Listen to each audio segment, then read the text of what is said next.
And welcome to another edition of Two Steps Ahead Podcast. Two Steps Ahead Podcast encouraging you to take your passion, make it happen, let yourself be great. I'm Son Edelman, coming up on the show in wake of this Roe v. Wade, this,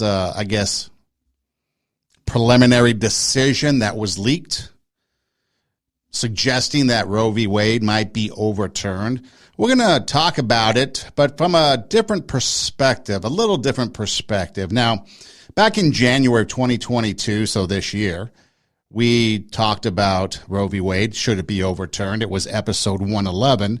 So if you really want to get more into it, you can listen to tonight's podcast, and then you can also go back and listen to episode 111. You can do so by going to radiowarp.com. That's radiowarp.com, and click on the Two Steps Ahead Podcast, the icon or the logo. Click it on, and the shows will pop up either on YouTube or on our SoundCloud accounts, and then you can listen to it and get more in-depth information that might be a little bit different from what you hear tonight. But we've covered this topic a few times on the show, at least two more times that I can think of offhand, and I find it fascinating that every time this topic comes up, it's always the same old thing that's being brought up. You've got, if men don't have a uterus, or men don't have a uterus, so therefore they don't have a say. It's always the fetus in the womb is not life. It's just a clump of cells or something else. It's about a woman's body, woman's choice, women's rights. And so it's always the same thing over and over again. And each time we delve into it, it gets a little bit more and more and more insane, maybe. I mean, recently in fact, I think it was today, as of this broadcast, there were protests going on at the Supreme Court justices' homes. And I think recently one journalist said it was really scary at one of them. Maybe it was Kavanaugh's. Something he had never seen before. And then you get rhetoric coming out of the White House saying that, we haven't seen anything. Kind of like CNN when the building was burning behind the reporter, and he said it was a peaceful protest, and like there's this building on fire burning to the ground. So you get a lot of rhetoric. You get a lot of people with a lot of passion. You get some people with some insanity. I mean, you go to social media and you get all kinds of nonsense. You get people in hysterics. You get people acting juvenile. You've got people just outright spreading lies. Now, apparently, if Roe v. Wade gets overturned, contraception will be overturned. And it's going to be a big baby boom. So there's all kinds of stuff, all kinds of nonsense. And the truth gets blurred. We'll talk about that. And the most important thing that gets completely lost, because, see, this conversation is always happening in the political realm. I mean, you've got Elizabeth Warren out there yelling and screaming. You've got other people like Chuck Schumer, who's a male, so I don't know why he's talking about it. But anyways, you've got him screaming, we need to codify Roe v. Wade. And they're hastily putting together a bill that they can vote on, which ironically does not mention the word woman or mention women. It takes all that language out. So I'm not really sure what they're trying to prove with this law, because, again, it's supposed to be about a woman's right to choose, but now women are being taken out of the conversation, or the cisgendered.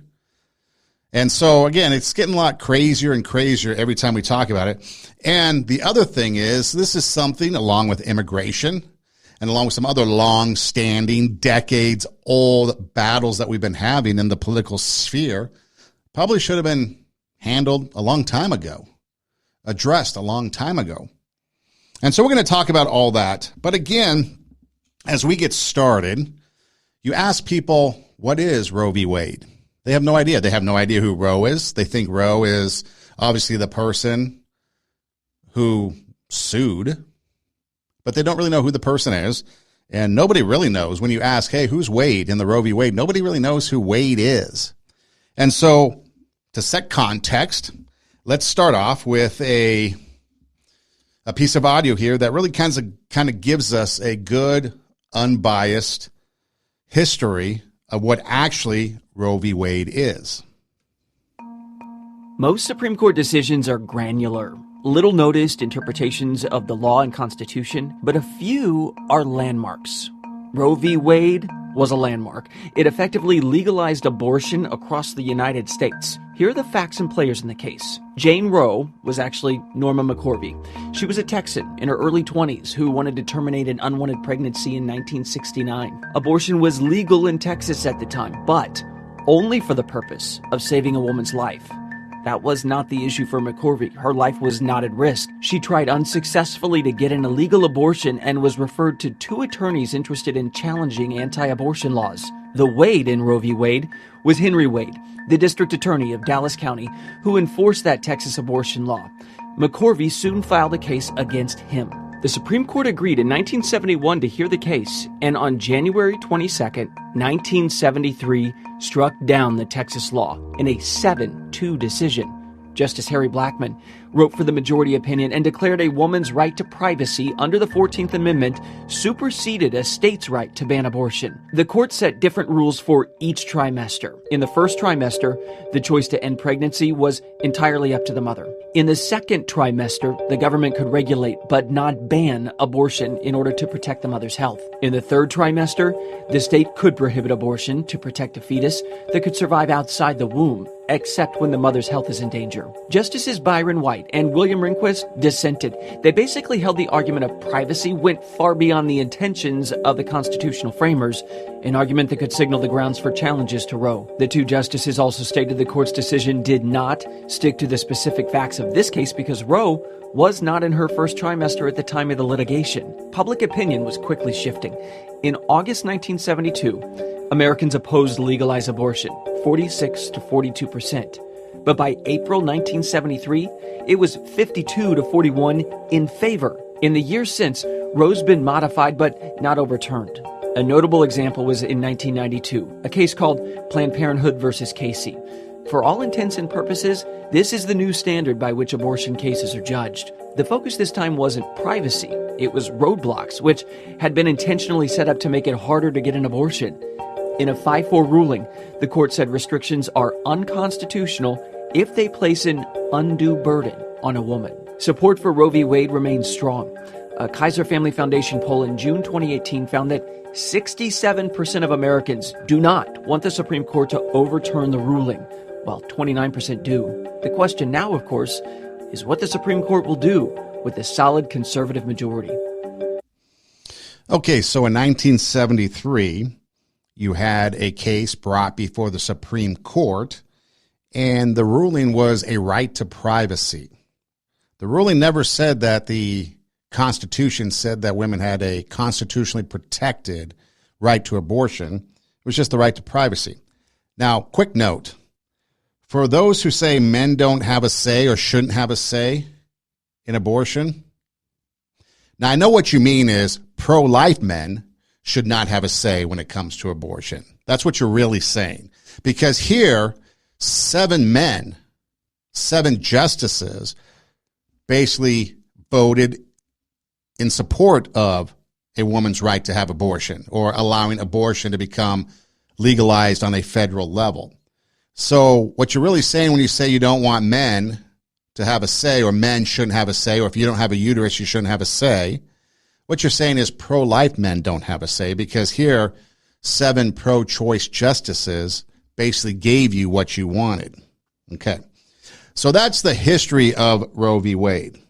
Now, the other interesting thing is that, which I'm going to be curious to find out, the whole if you don't have a uterus thing. Well, what if you're a trans woman? Well, you have a say, because the whole woke culture is starting to really muck things up when it comes to that liberal ideology and the dialogue and the talking points. Because, again, you have a Supreme Court justice that was just affirmed or approved to the Supreme Court that's going to be taking over when Justice Breyer steps down, who couldn't identify the definition of a woman.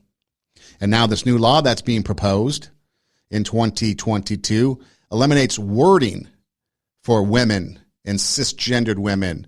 And so it'll be interesting to see how this all plays out from the woke culture. But that's a little bit of the history, okay?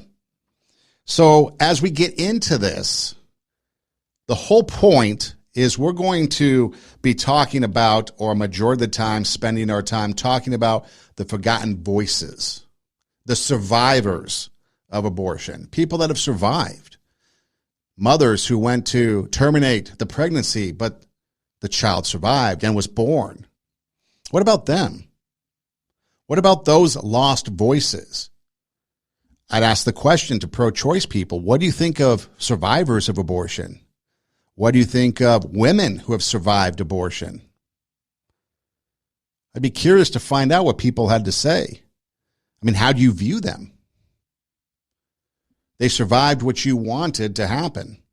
And the other question I would ask is, there was a time when I asked some friends that were women if they would ever get an abortion. I spent a couple months asking different people about this, and most of them said no, they wouldn't consider it, but they still wanted to have the right to have an abortion. And I thought, that's curious. Why would you be so proactive in a right to have an abortion when you would never consider it? I always found that interesting. And then the other aspect is the push. The push. Why is there such a push to get women to go down that road, have a procedure when you would never consider it yourself?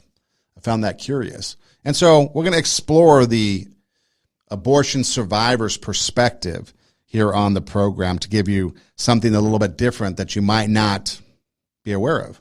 And again, should they have a say? I mean, if you haven't had an abortion, if you hadn't experienced an abortion, so who's the people that should really have a say? Maybe the survivors should have a big voice because they went through it. And what are their lives like today? The other thing we're going to find out, which I'll touch on a little bit later after we get into it more, is the response of people. Okay? The response of the pro-choice people when they think that Roe v. Wade might be overturned, like the Elizabeth Warrens, for example, that hostile, angry, vile, evil people on social media going so far as to making up things like contraception is going to be overturned and outlawed. Somebody even said interracial marriage. I think that's floating around. They said that Justice Clarence Thomas is going to push for the end of interracial marriage. Well, he's a black justice and he's married to a white woman, so I'm not sure how that works out. But again, that's the ideology of the left. So when it comes down to it, what are some common reasons for abortion? Okay, so that's what we're talking about. Why? You hear a lot of different reasons or a lot of excuses. It's a woman's right. But when women do go and have an abortion, what are some of the reasons? So here are some of the reasons why women go in and have an abortion. And keep in mind, okay, this comes from a medical place that deals in this type of service. What are the common reasons for choosing an abortion? Did you know, according to the National Center on Health Statistics, that almost half of pregnancies in the U.S. are unplanned, and many will get pregnant while using birth control. For every 100 women who rely on the pill for 1 year, 9 will get pregnant. And for every 100 women who rely on condoms for 1 year, nearly 20 will get pregnant. You're not alone. Given the data, there are many women right now in the very same situation as you, and they're asking themselves. Today, we're going to ask an important question. Why do women choose abortion? Welcome to Her Smart Choice. What if you're looking at a home pregnancy test that reads positive? You're likely wondering, what do I do now? Especially if it's an unplanned pregnancy. Maybe you're not ready at the present situation or don't want any more children. Most women who consider abortion say it's more than one factor that contributes to their decision. I want to address some other common reasons for choosing an abortion.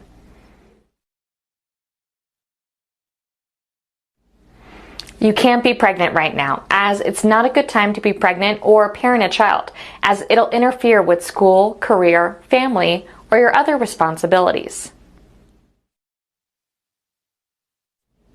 You are not able to afford to raise a child. Your current situation makes it hard to be pregnant or parent a child. You have problems in the relationship with your partner, or you don't have a partner and don't want to parent a child on your own.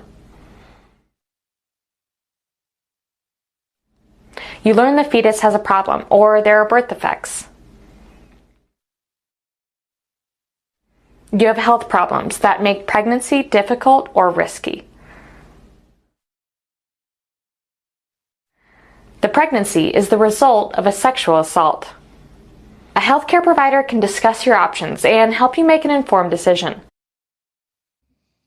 Okay, so some of the reasons again. But first off, you have to realize if you engage in sexual activity, 50% of pregnancies are unplanned. So keep that in mind. If you engage in sexual activity, there's a good chance you're going to get pregnant. If you rely on the pill, 9 out of every 100 will get pregnant within the year. That's 9%. 20 women out of 100 that use condoms will get pregnant. So if you're using birth control pills or using condoms as birth control, 30% will end up in an unwanted pregnancy, or maybe even, I guess it would be unwanted because you're taking the protection, precaution, but you're going to end up pregnant.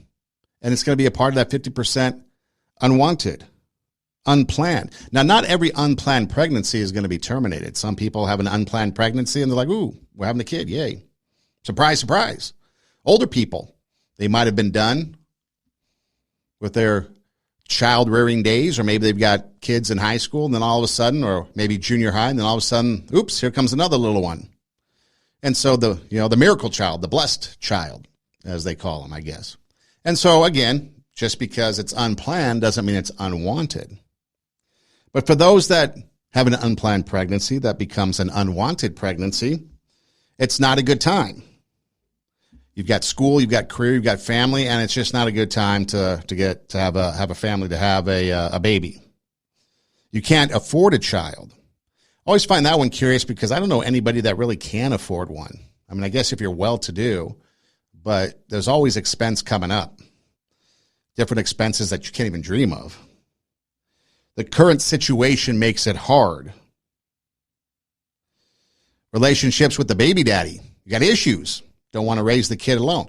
Question: if a woman has the right to choose and terminate despite what the father says, if you believe that, okay, then why are you down on the dad if the dad decides to walk away from the pregnancy and the woman, the mom, decides to keep it, but the dad doesn't want it, so he decides to walk away?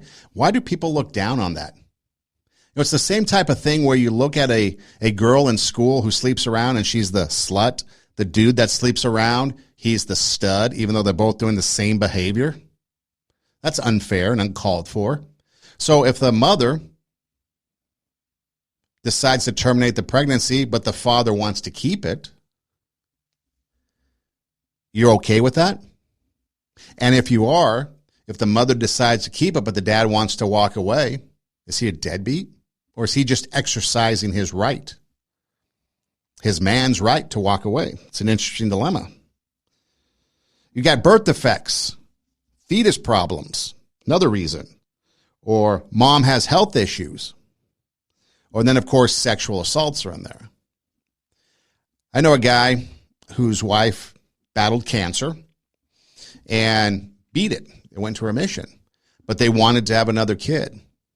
And the doctor warned them the cancer could come back, but the mom wanted to try for another child anyways. Mom got pregnant, cancer came back, they kept the child, mom eventually died from cancer. And so that's a hard thing to deal with, the health of the mom. So I can understand that's a personal choice. Obviously, sexual assault. I couldn't imagine what it'd be like to have to carry around a baby after 10 months for 10 months after what happened. But see, that's the problem here. The problem is we're talking about issues and things that go on with people that you want to put in the political realm, and you don't care about what happens to the people. You just want the laws to be in place. You tell me Nancy Pelosi really cares whether or not you have an abortion and what happens afterwards? She's not there holding your hand, making sure you're okay. She's not there with post-abortive care. She doesn't care. She just wants to have the politics of it. Elizabeth Warren just wants to have the politics of it. All these other people just want to have the politics of it. Okay? Now, there's a lot of people that do really care, but it's a big problem that needs to be discussed because it's not a simple answer. There's no simple answer to this. That's why when someone says, are you pro-life or pro-choice? Well, it's not a simple answer. It's saying yes, this, no, that. There's a lot of things that go into it that need to be discussed. And one is fathers, and the other is survivors. So those are some of the reasons. So it was broken down, okay, a survey was done of 2.4 million women who had an abortion in the states of Florida, Louisiana, Minnesota, Nebraska, South Dakota, and Utah from 96 to 2020. So it's pretty recent, okay?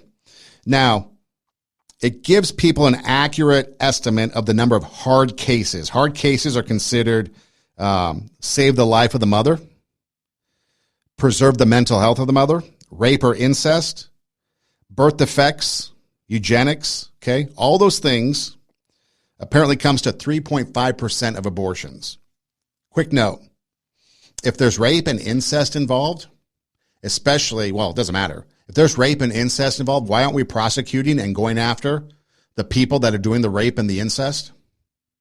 So if you're for abortion because of rape and incest, you should also be for the prosecution of these people because they're committing a crime and they need to be locked up because they're taking advantage. If especially, again, it doesn't matter, but especially the young, you hear about these laws where they don't want parental consent. They want to allow 11, 12, 13-year-olds to have an abortion. What about the dude that's raping them?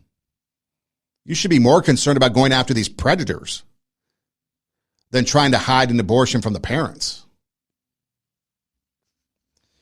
So if 3.5% are hard cases, then 96.5% are for social or economic reasons. Elective because basically it's unwanted and it's not going to fit my lifestyle. Okay, the Guttmacher Institute puts the number of abortions done for hard cases under 7%. So even the Guttmacher Institute, they did a survey of several women obtaining abortions.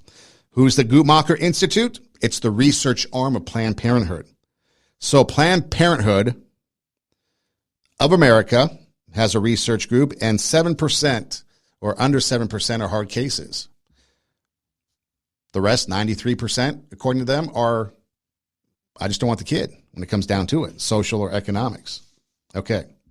Now, let's get into the meat of it. Now that we've set the table as to the reasons why, what is Roe v. Wade, and a little bit of my commentary.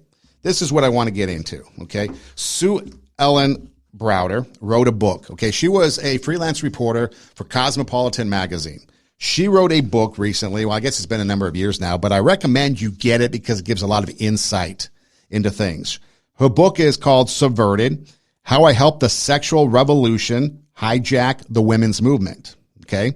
And so she talks about several things in the book, how they had the women's movement in the 1960s. Before the 1960s women's movement and before the sexual revolution, contraception and abortion was not a part of the women's movement.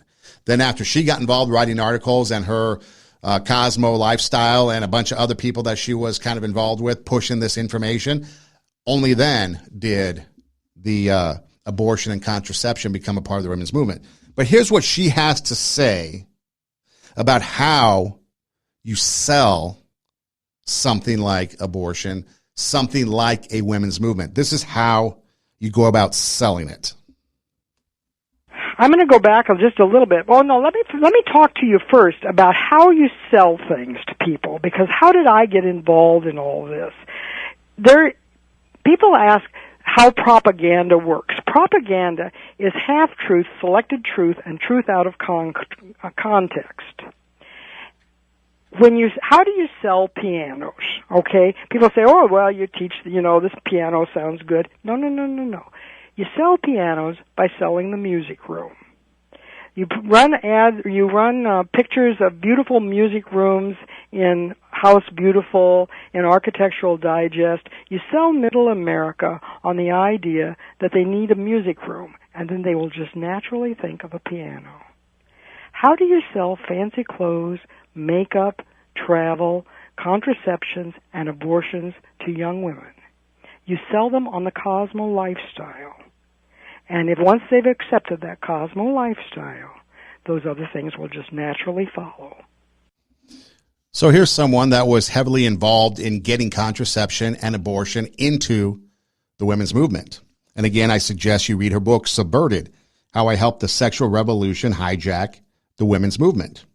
She talks about half-truths, selective truths, and truth out of context. So you get things like, is the uterus life? No, it's not. Seriously? You're really going with that? That the uterus is not life? I mean, even in abortion laws, you're talking about growth and development, first trimester, second trimester, third trimester, 18 days for a heartbeat, 6 weeks should be the cutoff, post-birth abortion, and even that former Virginia Governor Northrop, post-birth abortion, we can make it nice and comfortable. Then if you decide to get rid of it, we can terminate life. So even in the conversation from pro-choice people talking about abortion, you're talking about life and the development of a life. So yes, there is life in the uterus. It's a person, it's life. So again, half truth, truth out of context, selective truth, getting you to buy into the fact that the uterus is not a life, even though the ridiculousness of it is that it is life. Then you go on to some of the other things, like it's a woman's right. See, instead of selling abortion, you know what? You should kill your child. You should take it to a doctor and have any number of procedures done so the life gets terminated. Well, if you did that, nobody's going to do it. Instead, you make it's a woman's right to choose. It's a woman's right to, and you make it about women's rights. And then everybody's like, yeah, women's rights. You're selling the piano room, not the piano. Naturally, everybody then goes and gets a piano because they've bought into the Cosmo lifestyle, the Sex and the City lifestyle, the whatever lifestyle it is that's out there now. Okay? And so again, remember, she said half-truth, selective truth, and truth out of context. And that's a big thing that goes on, especially when you put it in the political realm. It is half-truth, selected truth, and truth out of context.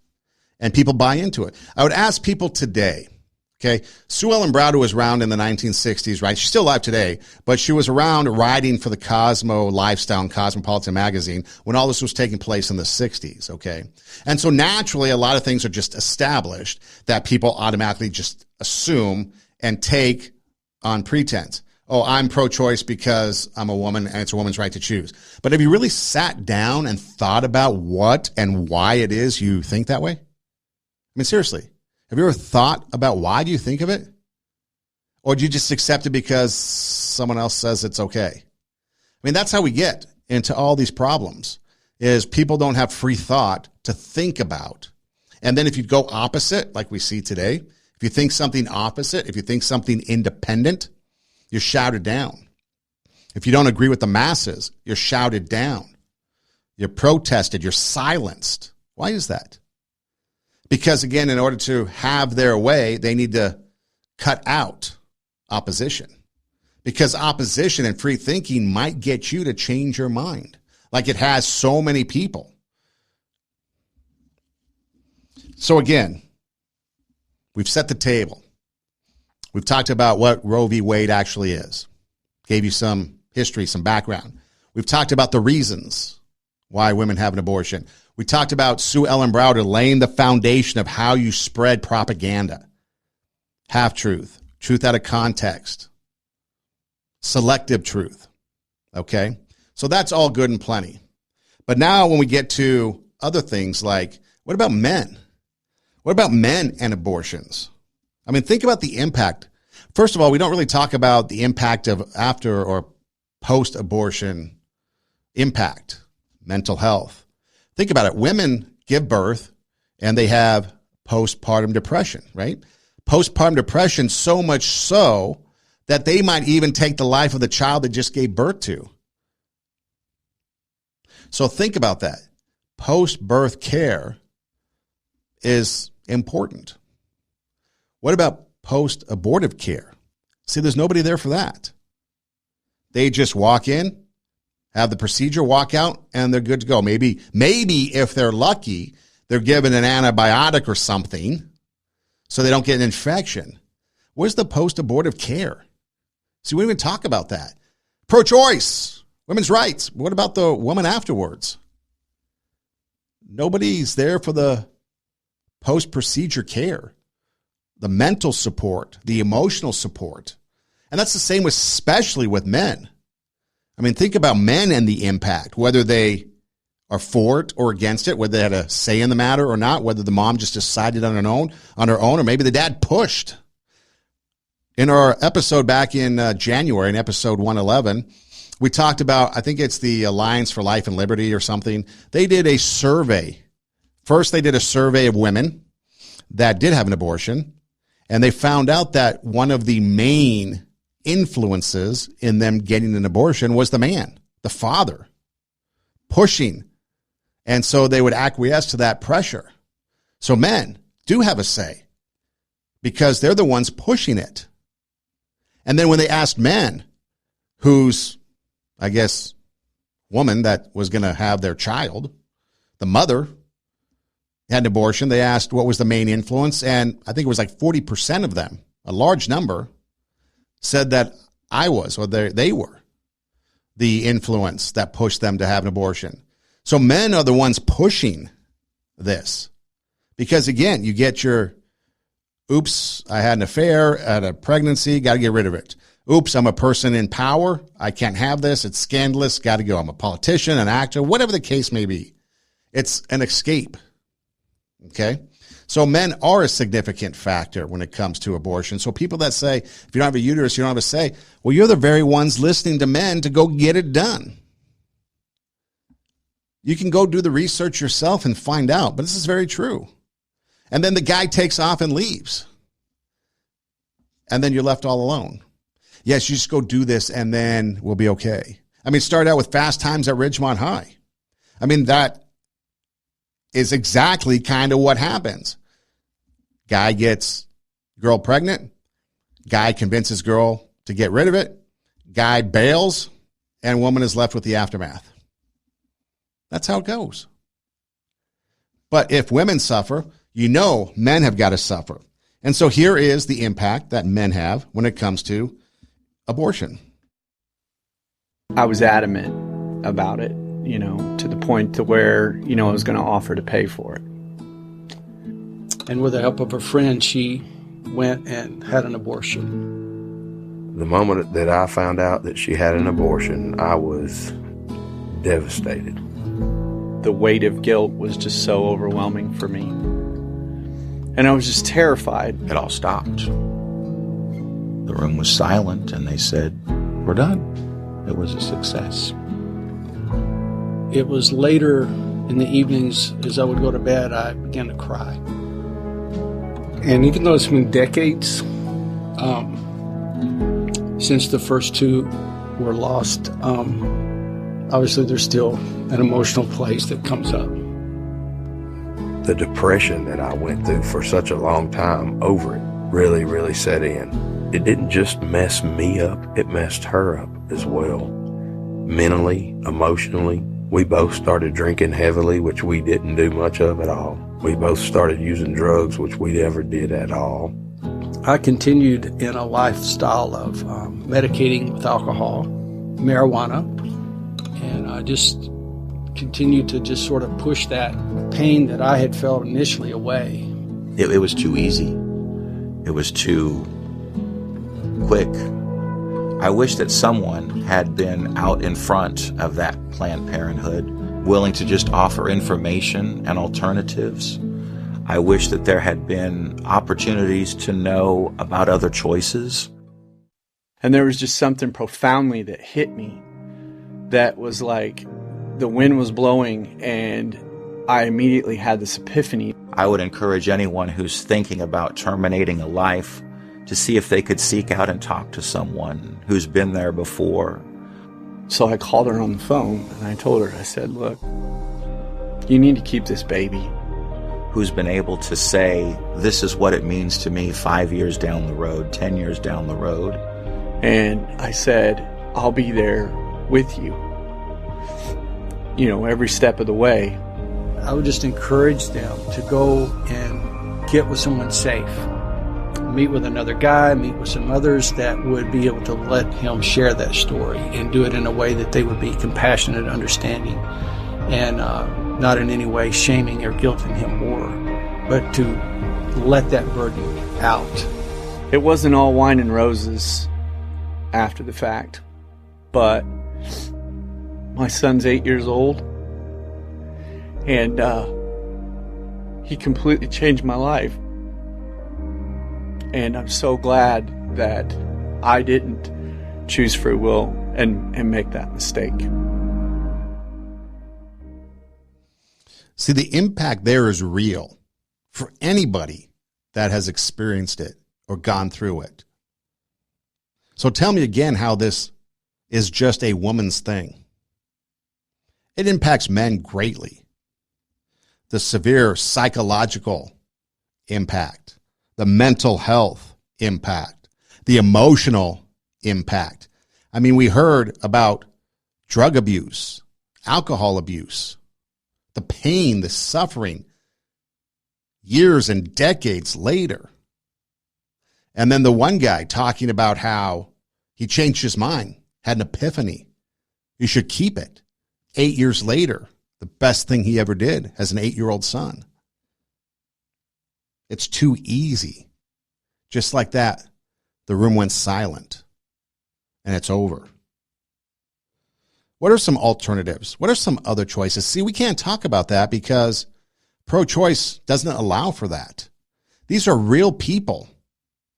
Some of them may have gone on and still had the abortion, but maybe they had the opportunity to talk to somebody about it instead of just getting it crammed down their throat as this is the only solution.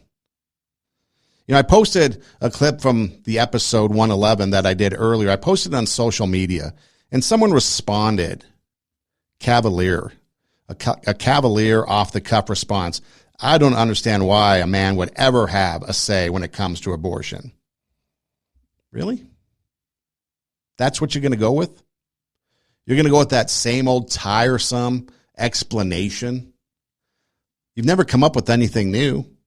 It's always the same reasons all these years later, and yet we're supposed to have an emphasis on mental health these days, on emotional support, on psychological support. But no. And then what will the future hold? I mean, think about it. Look at the reasons, okay? The reasons now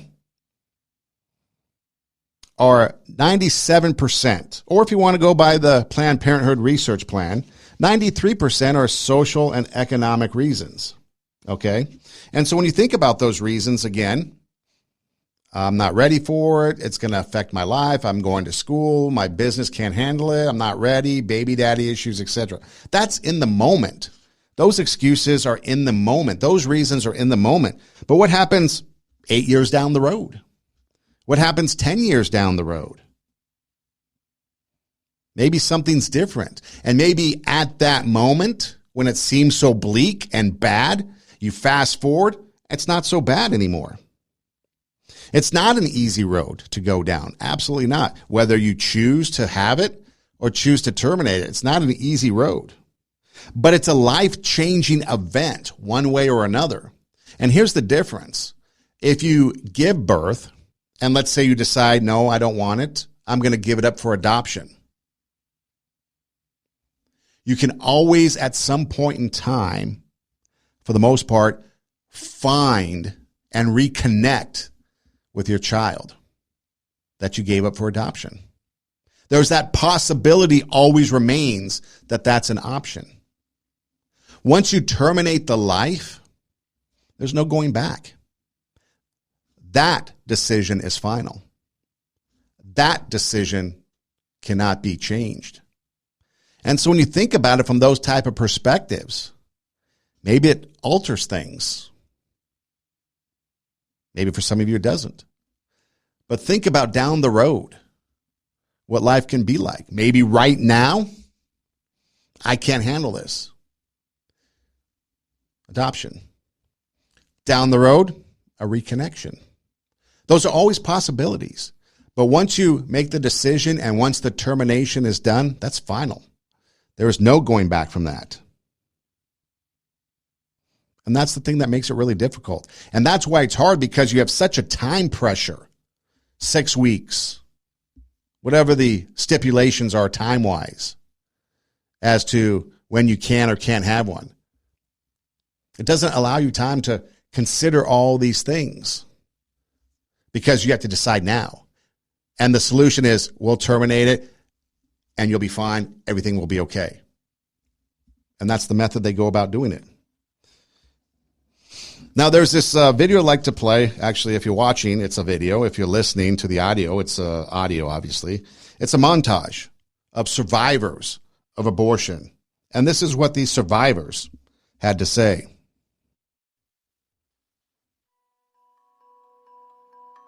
Can you look me in the eye? Can you look me in the eye and tell me that I shouldn't exist? That I should be dead? That I deserve to die that day. Can you look me in the eye and tell me that my very survival was a mistake? A terrible toll on society? Can you look me in the eye and tell me that in my most vulnerable state, I was nothing more than a parasite? A collection of body parts. Subhuman? Worthless?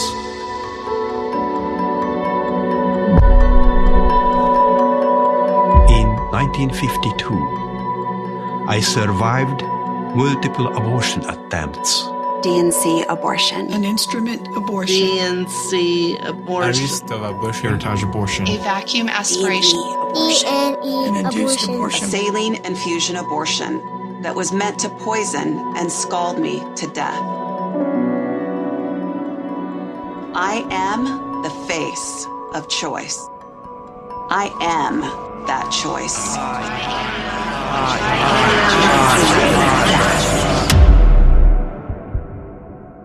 These are actual human beings who survived abortion procedures when they were still in their mother's wombs. These are the eyes, voices, and faces of choice. Choice is not merely a word. Choice is a person. Choice is a person. Choice is a human. Choice is life. Think about all these people that have survived an abortion. And there's a lot of prominent ones that you can find out there that speak against abortion because they went through it. They suffered. A lot of them have a disability, whether it be a physical disability, maybe their arm isn't formed, or they've got body parts that haven't developed properly. Others have emotional issues, mental issues, developmental issues. There's all kinds of issues that they're struggling with day in and day out because of what they went through, because of the procedure that they experienced, but yet they came out alive. And despite all that they went through, they are happy to be alive. Despite what they go through, they're happy to be alive. Despite what their future might be like, whether it's their health, whether it's their mental health, whether it's their physical disabilities, whatever it might be, whether their future holds, they're happy to be alive. But yet they're the product of choice. What do you think about that? Melissa Oden is a survivor of abortion.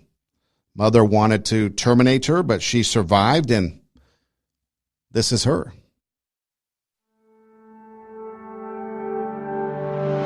I'm Melissa Oden, and I'm the survivor of a failed saline infusion abortion.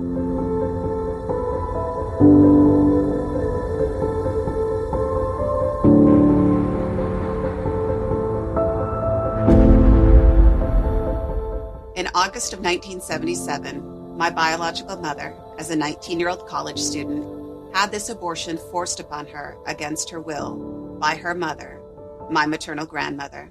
This type of procedure involved injecting a toxic salt solution into the amniotic fluid surrounding me in the womb. The intent of that toxic salt solution was to poison and scald me to death. Typically, that procedure lasted about 72 hours. The child would soak in that toxic salt solution, being poisoned and scalded, and that solution would turn the skin bright red as it peeled it away and moved internally into the organs. After the child's life was successfully ended, they would induce labor with the intent of that deceased child then being expelled from the womb.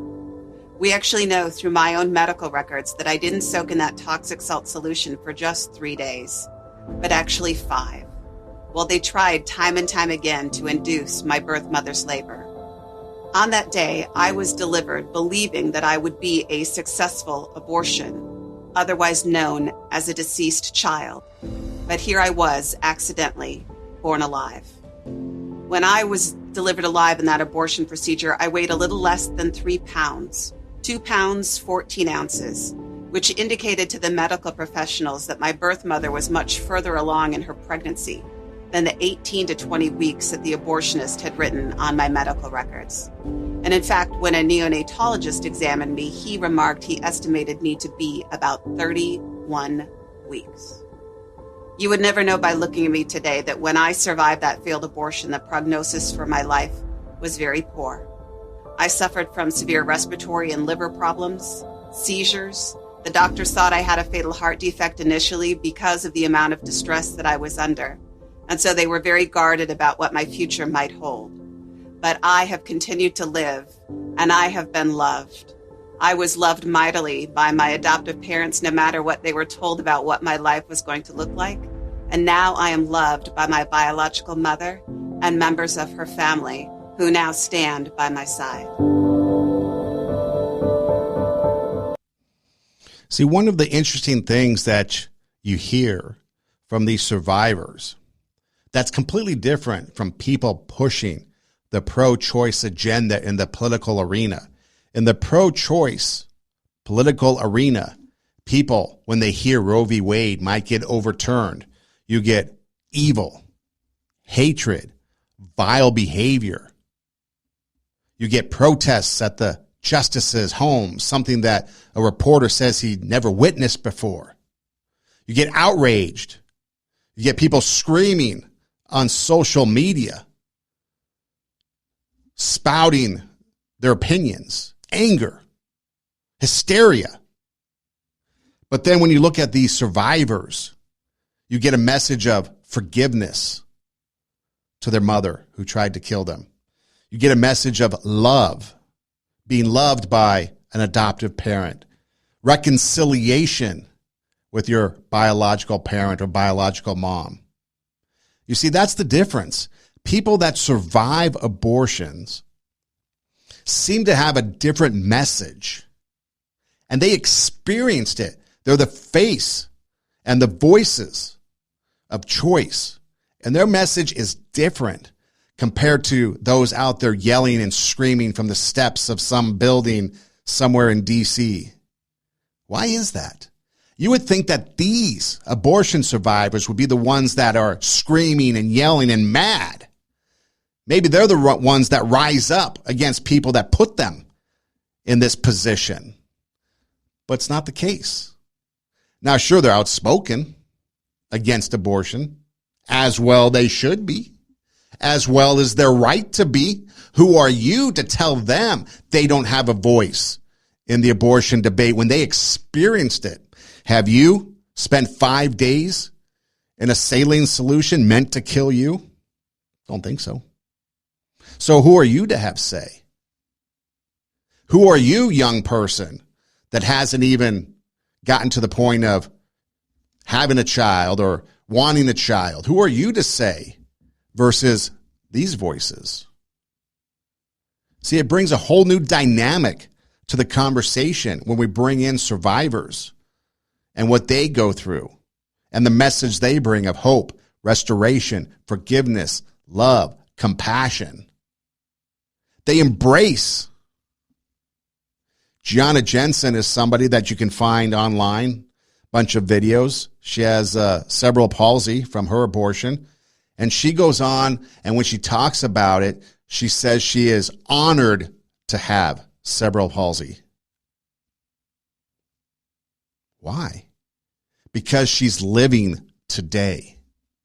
She's a miracle, and whatever she's going through, whatever the ailment that she's suffering from, it's an honor for her to have it because she is alive today to tell her story, to get the message out there of love, forgiveness, compassion, reconciliation. Rebekah is a mother who was pregnant and decided that she wanted to terminate the child, and this is Rebekah's story.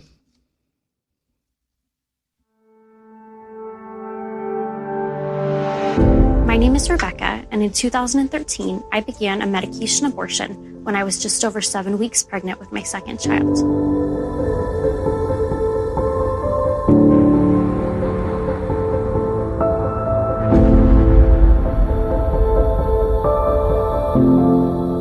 Because I was only 18 years old, a college freshman, and a newly single mother of a 10-month-old son, I feared my parents would kick us out and therefore felt that abortion was the only way out of this hopeless and scary situation. Medication abortion is marketed as less invasive, less expensive, natural, and easy to hide. Because of this, it accounts for 40% of the abortions taking place today.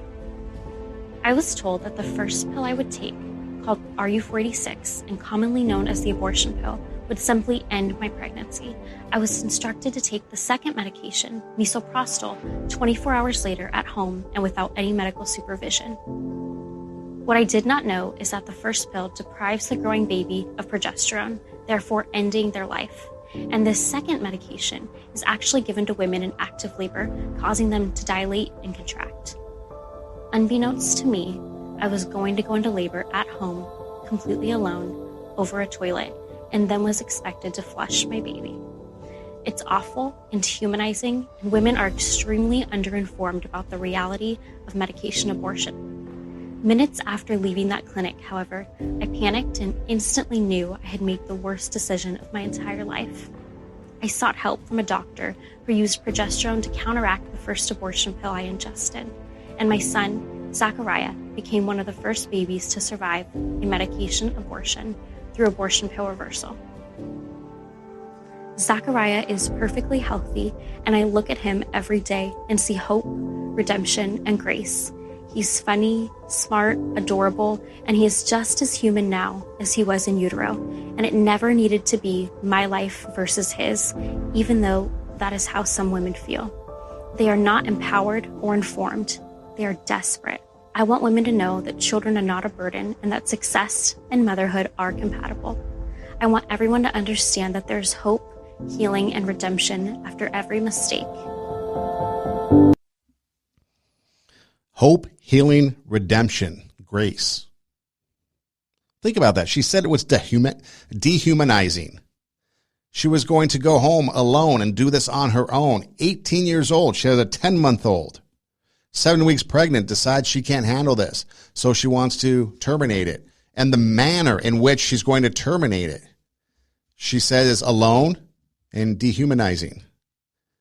Where's the women's rights there? Where's the people that are cheering her as she walks into the abortion clinic? Now are they jeering her because she decided not to?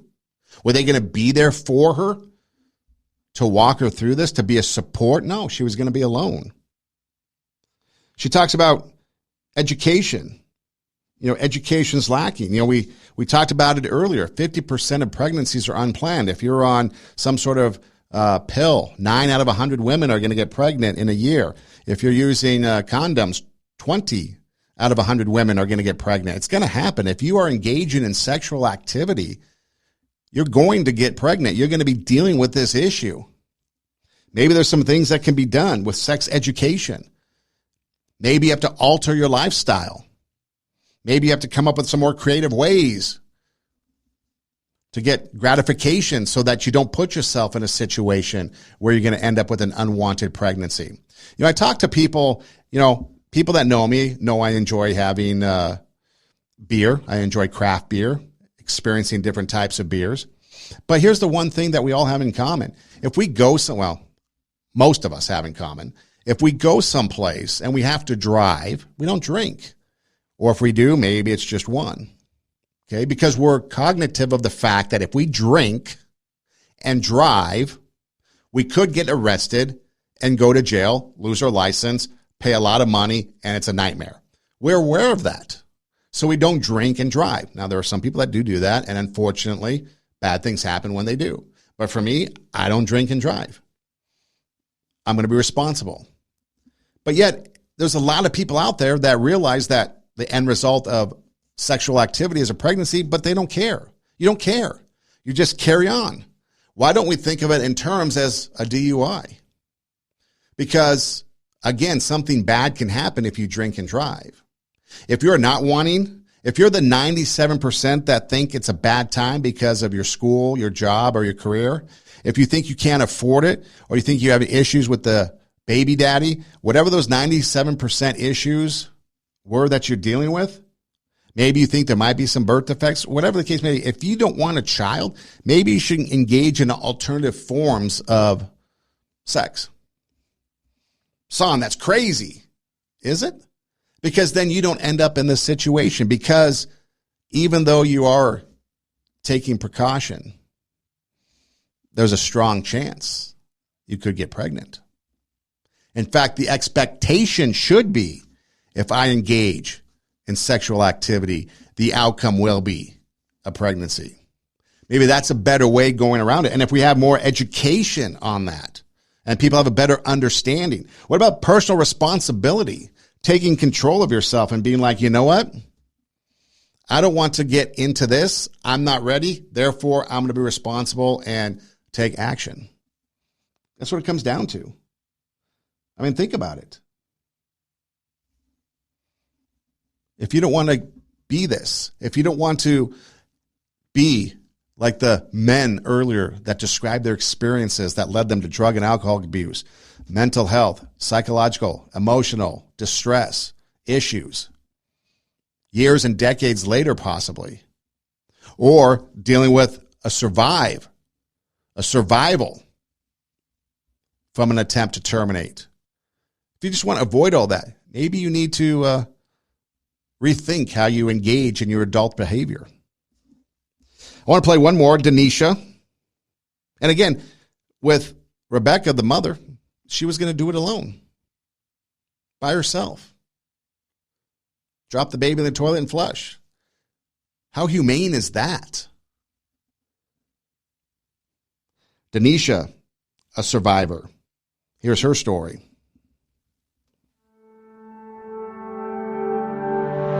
In December of 1975, I survived a DNC abortion.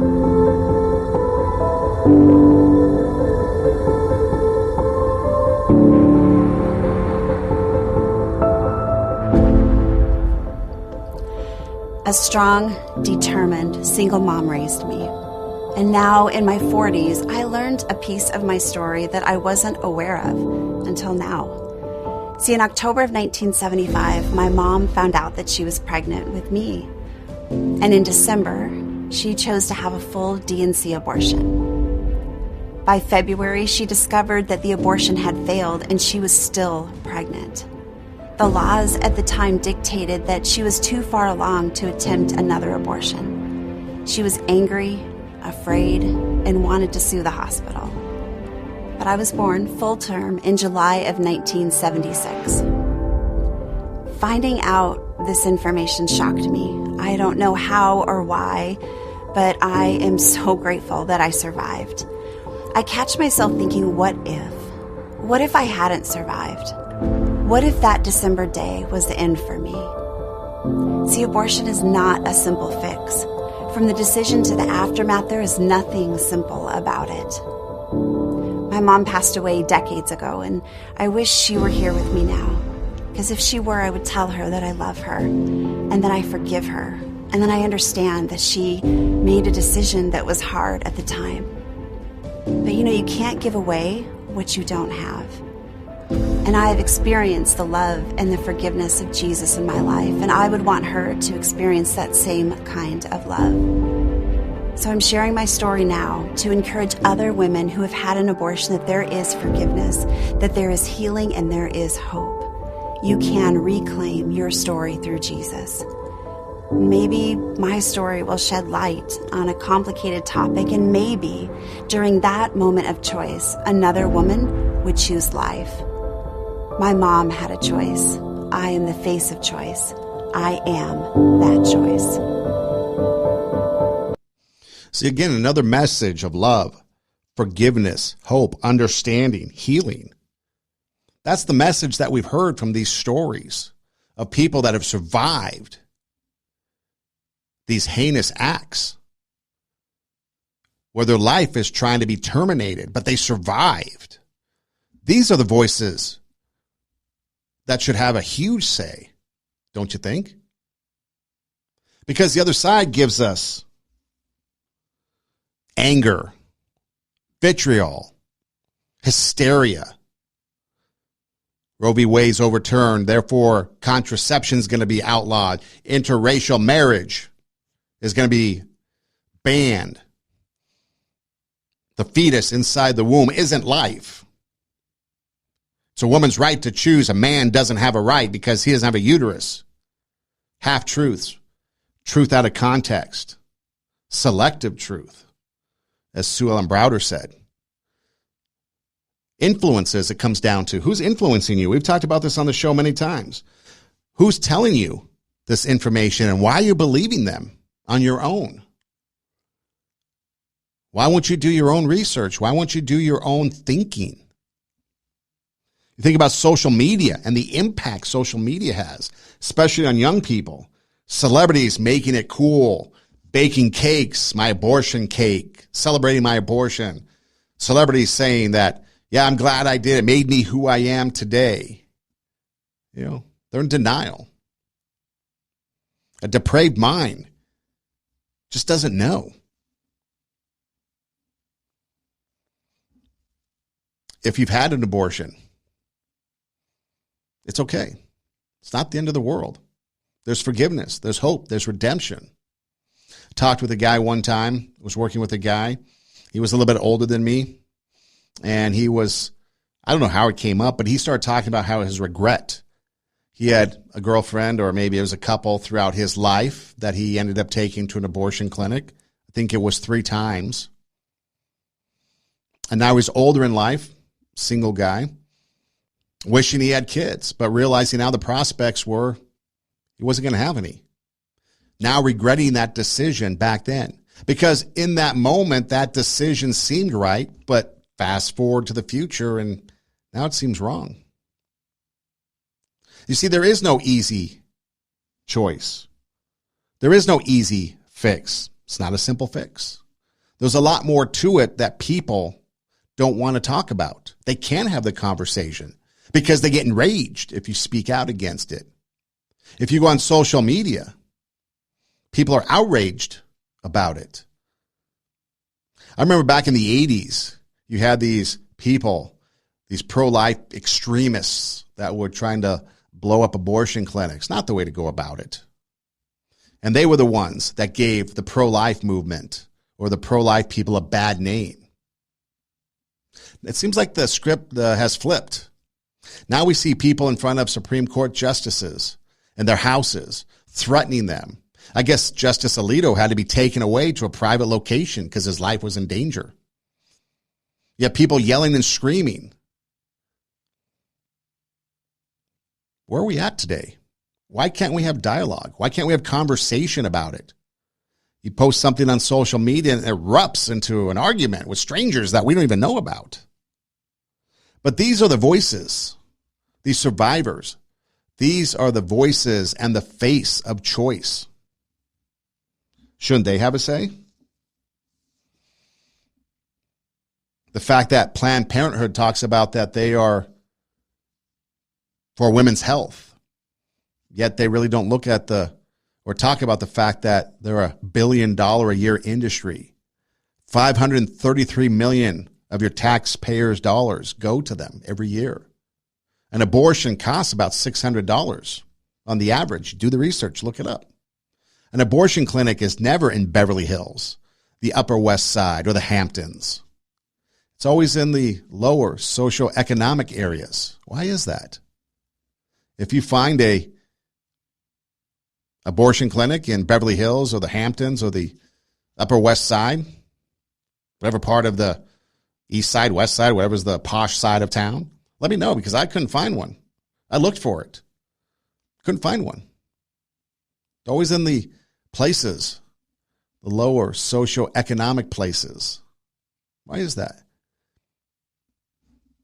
Planned Parenthood's own research talks about 93% at least is not hard cases that involve the health of the mother or a birth defect, something like that. It's elective because it doesn't fit my lifestyle right now. Men, you're pushing women to get these abortions. Stop doing that. In fact, be responsible and say, you know what, we're not going to engage in this type of behavior. I'm not telling you to, obviously abstinence is the best way, but I'm not telling you to do that. I'm not telling you to stop having sex. That's your choice. But maybe you might want to rethink how you engage, because if you don't want to be a part of these statistics or put yourself in a situation like these men where you have to make a decision and then have the ramifications and the fallout of those decisions, like the DUI. Are you going to drink and drive, risk arrest, accident, hurting yourself, killing somebody else? Or are you just going to take a Uber or a designated driver? Take responsibility is what it comes down to, personal responsibility. Educating yourself on how things work. Do you even know how someone gets pregnant? Do you know the process of it? Maybe you should figure that out. There's a lot of things that we don't know that we probably need to figure out as we engage in this conversation. But as things move forward, a decision is going to be made. And as of this broadcast, it seems like the decision might be an upset of Roe v. Wade. What does that mean? If you want to be honest, you can do your own research and figure it out. But Roe v. Wade basically federalizes the abortion issue on a federal level. If it gets overturned, it just reverts things back to the states' rights. Because basically the Constitution, if it's not in the Constitution, it reverts to states' rights. See, if we were teaching this in school, people would understand this. But we don't teach this in school. We're more concerned with genders and bathrooms and pronouns. But people would realize that states can decide. Last I checked, close to half the states in this nation lean a little bit to the left. Some extremely to the left. All we hear about is the politics of Florida, Texas, and California. Extremes, maybe New York, right? Maybe Illinois, Chicago. I don't think much is going to change, unfortunately, because it's going to remain in the political arena. And we're not going to bring it back to the humanistic, to the human. Are we going to continue to have dehumanizing activity like Rebekah talked about in her story? Or are we going to start to look at this from a perspective of people, a perspective of humans, emotions, feelings? We need to take a look at this somehow and have a conversation, because there is no easy fix. There's not a one-size-fits-all. You come to me and say that I was sexually assaulted, I'm pregnant, I want to get rid of it. I fully understand that. That would make total sense to me. I would hope that you would change your mind, but makes total sense to me. Completely understand that. If you came to me and said, oh, no, I was cavalier in my sex and me and my boyfriend got pregnant, but, you know, we're going to the Bahamas in 6 months and I can't have a baby bump. Come on. See, we've gotten to the point where abortion becomes our contraception, becomes our birth control. I think that's where it's wrong. So if asked, are you going to quickly say, I'm pro-choice, I'm pro-life? You're going to think about it. Realize the ramifications, the consequences, everything that goes into it. Are you going to have compassion because somebody was a victim of sexual assault? It does happen. The life of the mother. Maybe there is a birth defect. I work with special needs kids right now. They're hard to work with. I can't imagine. I get to send them home at the end of the day. Love working with them. I'll miss them once the school year's over. But I can't imagine. I get to send them home and then decompress. Parents are always on. So I can understand that. I understand that. Makes sense. But then I think about the students that I work with, and I'm like, wow, I would be deprived of working with them if they weren't here. And that'd make me sad because we don't know what the future holds. And in the moment, what seems right might not be. Down the road, things might be better. But so as you continue the conversation, don't just pick a side and stand your ground and be firm in it. Who's influencing you? Why are they influencing you? Are you just accepting what they say? Or are you going to question what they say? Are you going to accept their half-truths, their selective truths, and their truth out of context? Or are you going to make up your own mind? Are you going to understand that things happen? 50% of pregnancies are unplanned. 9% of women on the pill get pregnant. 20% of women using condoms get pregnant. It's going to happen. Men, the driving force, or one of the main reasons why women have an abortion. All these things come into play, and if you put this on a canvas, you start to see a different picture than the political world.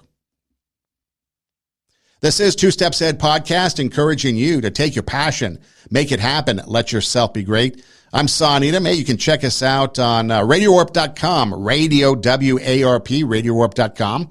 You can click on the Two Steps Ahead podcast logo, and then our show page pops up. There's shows on our YouTube. There's shows on our SoundCloud. All our past shows are there. So if you want to watch or listen, if you go to SoundCloud, you can download it and take it with you on the go. We're everywhere podcasts are played: Spotify, iHeartMedia, Apple Podcasts, Pandora. Any place that you can listen to a podcast, we are there. You just search Two Steps Ahead Podcast with that TWO, Two Steps Ahead Podcast.